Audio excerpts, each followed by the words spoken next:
quando nós temos um encontro com Jesus Cristo, nós temos um encontro de tal maneira que, se nós nos mantivermos em Jesus Cristo, ele disse isso, que quem permanecer em mim, se permanecer em mim, eu permanecerei em vós. Isso significa dizer que, se Jesus Cristo está em nós, o lugar em que primeiro Jesus quer fazer uma obra de transformação, quer fazer uma mudança, é na nossa mente. A gente não aceita Jesus na mão, a gente não aceita Jesus no pé, a gente não aceita Jesus na cintura, a gente não aceita Jesus no estômago, a gente aceita Jesus em primeiro lugar na mente. A minha mente recebe a Jesus, a minha mente recebe a palavra, a minha mente é tocada pelo Espírito Santo, a minha mente é visitada pela sabedoria do Senhor, pelos frutos do Espírito que repercutem na minha mente. Então eu preciso viver a experiência com Cristo de tal forma que o primeiro impacto da minha experiência com Cristo seja visto, porque é visto primeiro na mente. Quem diz que é cristão e se converteu no comportamento, isso vai mudar, isso vai acabar. Ele não vai chegar longe, porque a gente não mantém um comportamento quando a mente vai noutra direção. Isso é incongruência. E isso, inclusive, é mais adoecedor do que se imagina. E tem muita gente doente porque quer sustentar um comportamento numa direção, enquanto a sua mente caminha noutra direção. Não tem encontro. Então precisa ter alinhamento da minha mente com o meu comportamento. Eu me comporto como eu penso, como eu sinto, como eu creio. Então, quando Jesus Cristo vem, ele não muda o meu comportamento, ele muda a minha mente. A minha mentalidade é transformada. Então, essa mente adoecida, essa mente compulsiva, ela tem uma história por trás que explica a situação em que ela se encontra. Mas eu sei que tem um sem número de pessoas que se mantêm na terapia, que se mantêm na medicação, e outras milhares e milhares que não têm acesso a uma terapia e não vai ter. Então o Senhor tem me dito que eu devo ser uma voz que avise as pessoas que, quer com terapeutas ou sem terapeutas, existe um tratamento espiritual, tem uma certeza do tratamento espiritual que Jesus Cristo opera na vida do crente. Quando Cristo for central na vida do crente, sem ser ignorante. O ignorante, ele vai desprezar a terapia. O ignorante, ele vai desprezar as técnicas. O ignorante vai desprezar as possibilidades de apoio. Não estou falando desse tipo de crente ignorante. Eu estou falando de crentes sensatos que se dão conta. Eu posso fazer terapia? Farei terapia.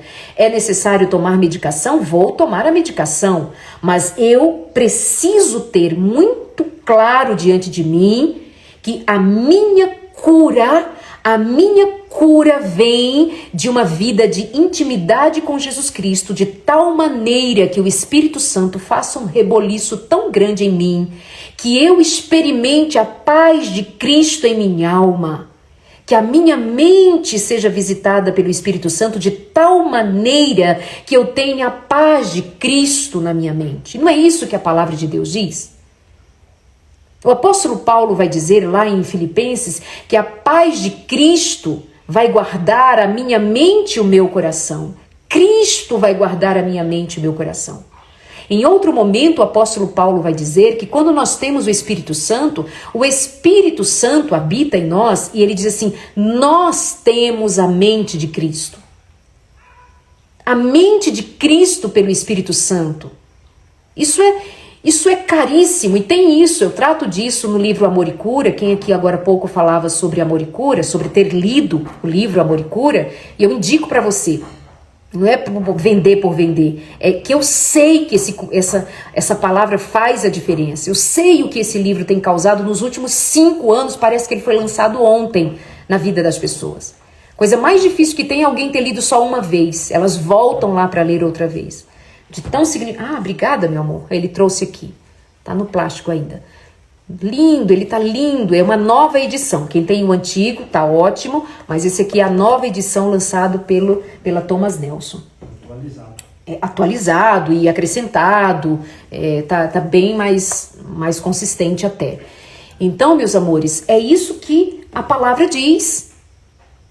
A gente precisa ter essa consciência de quem é Jesus. Mas não é uma consciência assim, ele é. Eu preciso experimentar, a palavra precisa ser experimentada, vivida. Mas todo reino dividido não subsiste. A gente fica dividido entre Jesus mais, a palavra mais, oração, jejum, a gente tá sempre assim mancando. A gente não pega o conjunto da sabedoria, o conjunto da fé e põe em prática. Eu tenho tanto Jesus na minha vida, eu tenho tanta confiança em Jesus Cristo que eu levanto e vou fazer o que preciso fazer. Por que você faz o que faz? Porque tem o Jesus. Por que você se move diante de tantas adversidades, você aí se move? Porque eu tenho Jesus. Por que você se cuida? Porque eu tenho Jesus que habita em mim. Por que você se ama? Porque Jesus habita em mim. Como é que eu vou me odiar se Jesus mora em mim? Como é que eu vou me detestar se o Espírito Santo é morador da minha casa? Como é que eu vou me desprezar se o Espírito Santo é morador da minha alma? Como é que eu vou ficar reclamando dia e noite que eu sou magra, ou que eu sou gorda, que eu sou barriguda, que eu tenho estria, que meu peito é caído, que eu sou feia, que ninguém me ama porque eu sou feia, eu sou horrorosa, e você passa o dia inteiro cultuando essa feiura, cultuando, adorando, cultuando essa feiura. Cultuando o desprezo que você tem pelo seu corpo. Se você pudesse, você despedaçava seu corpo para você ter outro corpo. Você odeia seu corpo. Como é que você odeia o lugar onde o Espírito Santo mora? Como é que você detesta ser habitação do Espírito Santo? Como é que é isso? Não faz sentido. A menos que seja sentido, claro, em casos em que a mente já está muito perturbada, já é alguém que tem transtornos muito graves, que ela não consegue alcançar essa verdade. Se é alguém que tem transtornos muito graves, ela não consegue, então vai precisar muita paciência, vai precisar muito suporte para que a palavra, o Espírito Santo, adentre as veredas daquela mente transformada, mas que em alto nível vai precisar de algo. Agora você aqui comigo, não sei se você tem esse transtorno todo, mas se tiver, escute o que eu estou te dizendo, até para você tem esperança. Então, o nosso grande problema é que a gente tem Jesus numa prateleirinha da vida. O evangelhozinho, Jesusinho, cultinho aqui, religiãozinha aqui, o negocinho aqui. Aí tem as outras prateleiras que eu ocupo com um monte de coisa. Aí eu vou atrás de fulano, vou atrás de cicrano, eu vou atrás de remédio, vou atrás... que não, como se essa prateleirazinha aqui não desse significado até mesmo às demais buscas, aos demais instrumentos possíveis para você ser abençoado por elas. Então a gente precisa ter Jesus. Pensa comigo, já que eu falei em prateleira. Quando você vai ao supermercado, os produtos das marcas que mais vende ou que mais paga para ser vista são aquelas que ficam na altura do olhar do consumidor. Então as prateleiras principais, você chega, você está em pé, aí você olha assim, ó, na direção do seu olhar, as marcas que você vê são as marcas que pagaram mais caro para estar ali. Elas são as mais importantes, elas são as mais buscadas, elas vão ser ali as mais desejadas ou estão pagando para ser as mais desejadas. As que são menos, que são mais fraquinhas, mais baratinhas, sempre vai estar lá no rodapé, sempre lá embaixo. As que estão muito altas também já é um outro valor, já é um outro preço de propaganda. Quando você está ali perto do caixa, você vai encontrar muitos produtinhos de coisinhas ali. Aí você está esperando para pagar, você olha para o lado e isso aqui. Aí você pega balinha, você pega chocolatinho, você pega ali, às vezes tem um barbeador, tem coisinhas assim que é bem ali, ó, pertinho, aqui na altura, para você só pegar, despertar o desejo. É só uma coisinha, geralmente são coisas baratinhas, né? Para você só somar ali, agregar na sua continha, ó, dinheirinho. Então, quando se trata da prateleira principal da vida, minha vida com a sua prateleira exposta aqui diante dos meus olhos, é Jesus, é o Evangelho, é a palavra de Deus, é isso que precisa estar aqui na altura dos meus olhos. Eu olho à minha volta, onde eu olho pela visão da palavra, eu olho pela visão do reino, eu olho pela visão do Senhor, a revelação do Senhor. Então, o que tem lá embaixo? O que tem lá embaixo? Tem lá embaixo tem outras ferramentas, tem outros instrumentos, tem um monte de coisa legalzinha ali. Lá em cima também pode ter alguma coisa que tá. Mas aqui, à altura dos meus olhos, é o reino. Mas veja só, a gente não tem tempo para orar, a gente não se dedica à oração séria mesmo. Não se dedica. A gente não se dedica a estudar a Bíblia com gosto, com o mesmo jeito que você senta com gosto para comer, para satisfazer sua compulsão. Ninguém tem compulsão por ler a palavra, ninguém tem compulsão por louvar, tem compulsão por comprar, por comer, por beber, por usar droga. É interessante isso, né? Porque a nossa natureza caída vai sempre nos puxar para esse buraco. A gente precisa ser intencional. Ora quase nada. Não ora, vou continuar a lista. Não ora, não busca a palavra de Deus com gosto, com vontade, pelo menos eu vou gostar do banquete da palavra. Não louva, não canta cânticos espirituais, não adora o Senhor com salmos, não guarda a palavra de Deus na cabeça para repetir, para relembrar, para rememorar, para usar nos momentos difíceis.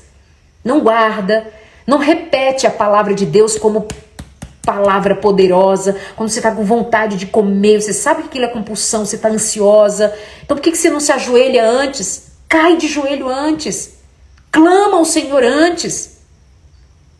Duvido que você levante da oração com o mesmo impulso para comer, porque você gastou tempo na presença de Deus, você gastou tempo clamando ao Senhor, você gastou-se ali na presença de Deus pedindo socorro. Duvido que você levante para comer do mesmo jeito, duvido. Mas você precisa ser freada antes no espírito. Se sobrepor àquele desejo que está te puxando para esse buraco. Então a gente precisa... O que o apóstolo Paulo diz sobre pegar a palavra como espada? É luta, gente, é luta. Crente que não luta é crente vencido. Crente que não tem luta, crente que não briga, crente que não tem espada, e a espada é a palavra para batalhar, não tem sentido dizer que é crente. Porque, quer dizer, tem sentido dizer que é crente, porque a palavra de Deus diz, eu sei que isso é forte, tá? Mas isso é didático também, senão não estaria na palavra. Ele diz assim, que o diabo também crê e treme. Que faz a diferença dizer que é crente cristão mesmo de verdade, é se a gente crê e se a gente busca na intimidade com Deus ser obediente. Entende?